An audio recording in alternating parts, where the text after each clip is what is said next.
আরেকটা বিষয় উঠে আসছে সুগন্ধবাবু, সেটা হচ্ছে আপনি যে দায়িত্বটা পেয়েছেন কলকাতা পুরসভা যেহেতু এখন ডিফার্ম, এবং সেখানে দেখা যাচ্ছে যে বিভিন্ন শহরের বিভিন্ন প্রান্ত থেকে মানুষের মধ্যে পুরো পরিষেবা নিয়ে তারা একটা ক্ষোভ দেখা যাচ্ছে।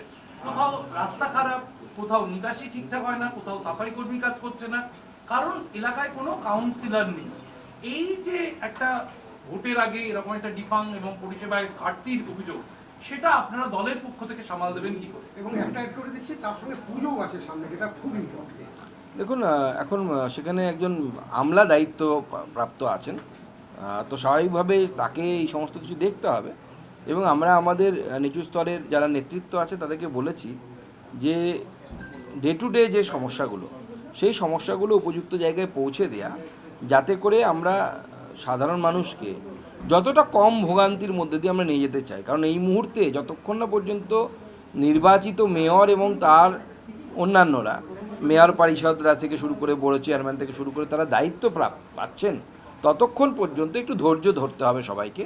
এবং তারপরে কলকাতা কর্পোরেশনে যে গতি, সেই গতি আপনারা এতদিন যা দেখে এসেছেন তার থেকে অনেক গতিতে কলকাতা কর্পোরেশন এগিয়ে যাবে। সুকান্তদা, একটা কথা শোনা যাচ্ছে যে শ্যামা প্রসাদকে নিয়ে একটা নাটক হচ্ছে, সেখানে আপনি অটল বিহারী বাজপেয়ীর চরিত্রে কি বলবেন? দেখুন, আমার কাছে একটি প্রস্তাব এসেছে, সেই প্রস্তাব আমি দেখছি চিন্তা ভাবনা করে। যদি আমার মনে হয় আমি জাস্টিস করতে পারবো, আমি সময় দিতে পারবো, সেক্ষেত্রে অভিনয় করতে কোনো আপত্তি নেই। আমি আগেও অভিনয় করেছি আমার নিজের জায়গায়, বিভিন্ন জায়গায় নাটকে। যেরকম আমরা আর 5টা বাঙালির তো বাঙালির যে সংস্কৃতি, সেই সংস্কৃতির মধ্যে নাটক বা অভিনয় একটা পার্টনার, মঞ্চে অভিনয়, অন্য জায়গার কথা বলছি না আমি। বাংলার সংস্কৃতিরই একটি অংশ হচ্ছে মঞ্চাভিনয়।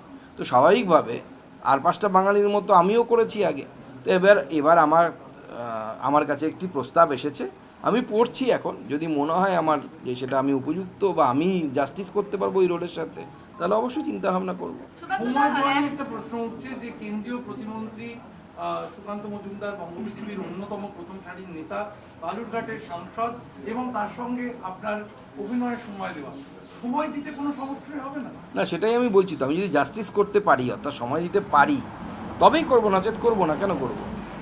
এমনিতেও ওনারা সেরকম রোলই ভেবেছেন যে রোলে আমি মঞ্চে একাই থাকবো, তো স্বাভাবিকভাবে রিহার্সেলের ব্যাপার কম থাকবে প্রথম সিন বাদ দিয়ে।